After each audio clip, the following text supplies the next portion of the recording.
जसले घर त्यागेर अन्तर्जातीय प्रेम रोजे। 2070 सालको हिउँदयाम जाडोको मौसममा न्यानो प्रेममा थिए रङ्गकर्मी जीवन भट्टराई। त्यो न्यानो प्रेमको ओत लगाइदिएकी थिइन् रङ्गकर्मी लक्ष्मी बर्देवाले। 2070 सालमै जीवनका दाई चिरञ्जीवी भट्टराई जापानबाट काठमाडौँ ओर्लिएका थिए। लामो समयपछि दाजुभाइले त्यो साँझ सँगै कटाए।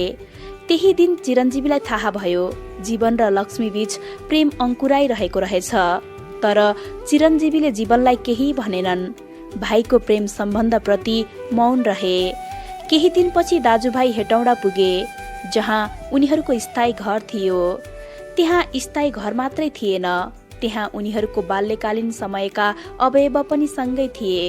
वर्षौं पछि भेट भएका दाजुभाइ स्मृतिहरूमा रङ मङ्गिँदै गए। तर काठमाडौँमा मौन रहेका चिरञ्जीवीको घर पुगेपछि मुख खुल्यो। कान्छो त यस्तो यस्तो केटीको प्रेममा छ है। अचानक दाईको मुखबाट निस्किएको वाक्यले जीवनको अनुहार धमिलो बनायो, मन अमिलो बनायो। उनको मुटुले रफ्तार लियो, ढुकढुकीको रफ्तार पनि बढ्यो। एकै सवाल थियो जीवनसँग, अब परिवारले के भन्ला? जीवनसँग सवाल मात्रै थियो, जवाफ थिएन। बुवाले चिरञ्जीवीको कुरा पत्याएनन्, पत्याउने आधार पनि थिएन। बा आमाका लागि जीवन सोझो र भलाद्मी छोरा पनि थिए, गुणी र विश्वासिला थिए। आमाको प्रतिक्रिया थियो, यस्तो गर्न पाउँदैनस् है, नहुने कुरामा जोड गर्ने होइन। तैँले हाम्रो नाक काट्ने काम नगरेस्, गाउँ समाज इज्जत प्रतिष्ठा बिर्सन पाउँदैनस्। आमाको बोलीले जीवनको मनमा वज्र हान्यो। त्यही वज्रको घाउ बोकेर काठमाडौँ फिरे। तर वज्रको घाउ भन्दा धेरै विशाल प्रेमको सागरमा डुबिसकेका थिए जीवन। पहिलो पटक सहर छिर्दा कसै न कसैको पहिलो साथी बन्छ कोही, जसले सहरको गल्ली र चोकहरूसँग परिचित मात्रै गराउँदैन, सहरलाई चिहाउने आँखी झ्यालसम्म पनि पुर्याइदिन्छ। लक्ष्मी जीवनका लागि त्यही साथी थिइन्। अनामनगरदेखि धुबी खोलाका छेउ लक्ष्मीलाई घरसम्म पुर्याउँथे। लक्ष्मीलाई घरसम्मै पुर्याएपछि छुट्टिन गाह्रो हुन्थ्यो। दुवै त्यतै कतै चिया कफी पिएर बस्थे र बल्ल तल्ल आफैलाई सम्झाएर गह्रो मन लिएर फिर्थे। त्यसबेला उनीहरूलाई कसैले चिन्थ्यो भने मैतीदेवी मन्दिरले मात्रै चिन्थ्यो। अन्जान भिडमा निष्फिक्री हिँड्थे। नयाँ कविताको पहिलो पाठक श्रोता बन्थे। रङ्गमञ्चको छेउछाउमा हुने जीवनको सङ्घर्षमा दुवैको हात र साथ सँगै हुन्थ्यो।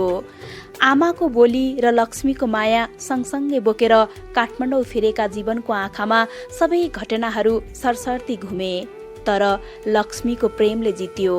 आमाको बोलीले बनाएको घाउमा लक्ष्मीको एक मुस्कानले मलमपट्टी गरिदियो। अन्तत परिवारले थाहै नपाई लक्ष्मीसँग लगनगाँठो कसिदिए। जीवनले अन्तर्जातीय विवाह गरेर आफ्नो परिवारसँग विद्रोह मात्रै गरेनन्, स्वयंलाई बदले पनि। लक्ष्मीसँगको विवाहलाई लिएर घर परिवारको बहिष्करणमा परे। तर आशाको मधुरो दियो धिप धिप भने गरिरहेको थियो। पक्कै घरमा एक दिन त बोलाउनुहुन्छ बा आमाले। लक्ष्मीसँगको प्रेमलाई विवाहमा परिणत गरेको 2 वर्षसम्म घरमा फिटिक्क कुराकानी भएन। पछिल्लो 1 वर्षदेखि त उनले फोन पनि गरेका छैनन्। अचेल उनको फोन बजिरहँदा लाग्छ पक्कै घरबाट आयो फोन। तर उनको आशाको दियो एकैछिनमा झ्याप्पै निप्छ। हतारिएर मोबाइलको स्क्रिन हेर्छन्। फोन कल घरको होइन, अरू कसैको हुन्छ। अन्तत निराशाको गहिरो खाडलमा पर्छन्। भन्छन् बुवा आमाले हामी दुवैलाई घरमा बोलाउनका लागि कल गर्नुभएको हो कि भन्ने मनमा अनायासै आइरहन्छ। स्वभावैले कम बोल्छन् जीवन। बाल्यकालदेखि कविता कोर्थे।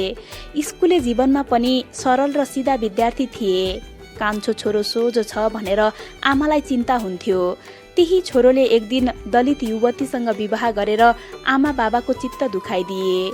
जीवनको कलिलो आँखाले छरछिमेकमा छुवाछुत देखेको थियो। तर आफ्नो परिवारले विभेद गरेको भने कहिले देखेनन्। बुवा नेपाली सेनाका जागिरे थिए। तर आमाको पूजापाठ र धर्म कर्म प्रतिको चासोले गैर दलित हुनुको छनक भने उनलाई महसुस भइरह्यो। त्यसैले पनि बुवाले भन्दा आमाले ज्यादा चित्त दुखाइन्। मम्मीले साह्रै चित्त दुखाउनु भएको छ, दाइले सधैँ जीवनलाई भन्छन्। साथमा हौसला थपिदिन्छन् दाई।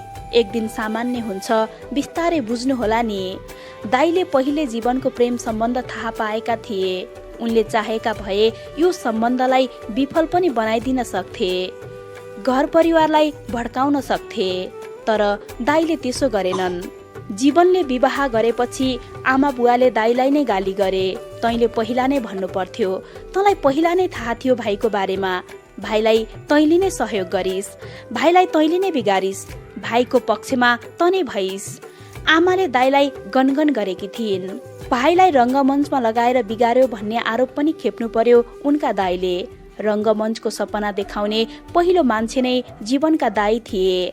8 कक्षादेखि नै जीवनलाई सडक नाटकमा खेलाएका थिए दाईले। दाईले जनचेतनामूलक नाटक गर्दा जीवन अनिवार्य जोडिन्थे। दाई नाटक लेख्थे र निर्देशन पनि गर्थे। दाई नै नाटकमा लागेपछि जीवनलाई पनि महसुस हुँदै गयो। दाईकै नाटकमा खेल्दा 1000 रुपैयाँ पहिलो पटक पारिश्रमिक पाएका थिए। दाईकै सङ्गतले जीवनले क्यारिकेचर पनि गर्न थाले। राजेश हमालदेखि महजोडीकोसम्म आवाज निकालेर कक्षा कोठामा हँसाउँथे। साथी सर्कलमा फुरेको हाँसोले कोठा थर्किन्थ्यो। कहिलेकाहीँ शिक्षकबाट गाली खाने माध्यम पनि हुन्थ्यो। कविता लेखेर धेरैको मन जितेका थिए। दाई पढाइ र रङ्गकर्मलाई अगाडि बढाउन काठमाडौँ आए। नाटकमा सङ्घर्ष गर्न थाले।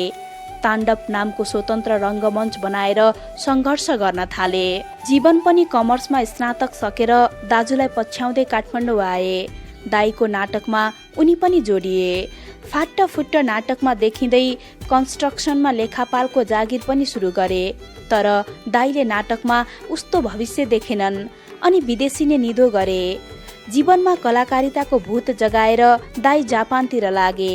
दाईले नाटकमै करियर बनाउने भए सिकेरै लाग्नु भन्ने सुझाव दिएका थिए उनलाई। अनि उनी नाटक सिक्न मण्डला थिएटरमा जोडिए।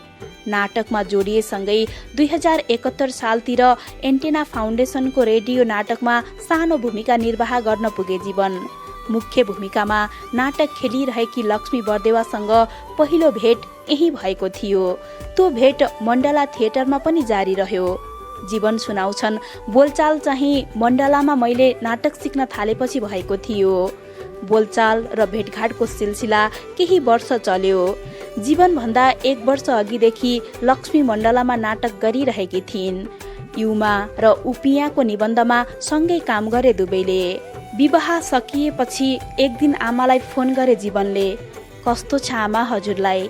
आमाले भनिन्, किन सोधिरहन्छस्, बोल्नु पर्दैन। आमाको जवाफपछि जीवन केही बोल्न सकेनन्। जति बोल्नु थियो उनको आँखा बोल्यो। आँखाले खसेको आँसुमै जीवनको सबै बोली खसेर छातीमा ठोकियो। आमाको प्रिय कान्छो छोरो भएकोले आमा पग्लिनु होला लागेको थियो उनलाई, तर त्यसो भएन। त्यस दिनदेखि जीवनले घरमा खुलेर बोलेका छैनन्।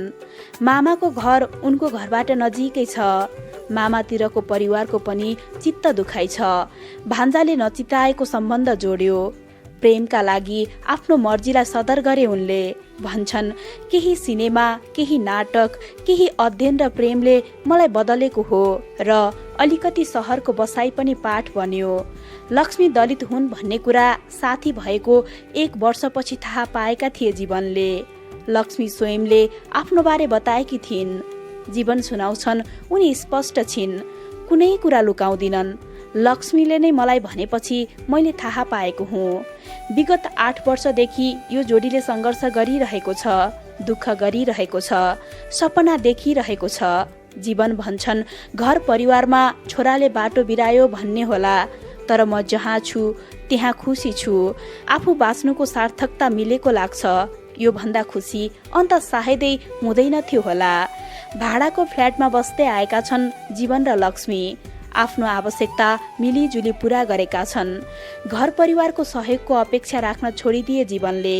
दाईको सहयोग भने आशिष जस्तो लाग्छ उनलाई। लक्ष्मी र जीवनको प्रेमको क्षेत्र एकै छ, सम्बन्धको क्षेत्र एकै छ, कर्मको क्षेत्र पनि एकै छ। एकै हुनुको अन्तर्य छ, दुवै खुसी छन्। भन्छन्, कम्तीमा स्वतन्त्र भएर आफ्नो जीवनसाथी छान्न पाए। अलिकति मर्जीले खुसी मिल्छ भने परम्परागत समाज सोचेर किन पिरोलिने? बुवा आमासँग पनि हरेस खाएका छैनन् जीवनले, बरु लक्ष्मीले भनेको सम्झिन्छन्। मसँग विवाह गरेर तपाईँको परिवार छुट्यो, तर आफ्नो विवाह पनि परिवारकै एक अंश मान्छन् जीवन। परिवार एक दिन अवश्य फर्किनेछ। बुवा आमा आफूसँग आएर बसिदिए अथवा दुवैलाई घरमा बोलाइदिए हुन्थ्यो जस्तो लाग्छ जीवनलाई। खैर, समयले बनाएको घाउलाई समयले नै निको बनाउँदै लैजाला। लक्ष्मीले बा आमालाई लिएर भनेकी थिइन्, हामीसँग आएर बस्नु भए कस्तरी राख्थे होला, कति सेवा गर्थे होला। तर सबैको भाग्य यस्तो उस्तो हुँदैन, सबैको समय सँगै आउँदैन। एक न एक दिन त कसो नआउला। रामेछापकी लक्ष्मी बर्देवा र हेटौडाका जीवन भट्टराईले कर्मथलो काठमाडौँ बनाए। विवाह मण्डप पनि काठमाडौँमै सजाए। काठमाडौँमै सङ्घर्षरत छन्, रङ्गमञ्चमा सक्रिय छन्, फिल्म र म्युजिक भिडियोमा पनि सँगसँगै काम गरिरहेका छन्। स्थापित कलाकार भइसकेकी छिन् लक्ष्मी। जीवनले पनि दर्जनौं म्युजिक भिडियो र सिनेमामा अभिनय गरिसकेका छन्। दुवैजना कविता लेख्छन्, स्क्रिप्ट पनि मिलेर पढेर सल्लाह सुझाव आदान प्रदान गर्छन्। अहिलेसम्म 1 दर्जन जति नाटक खेलेका छन् जीवनले।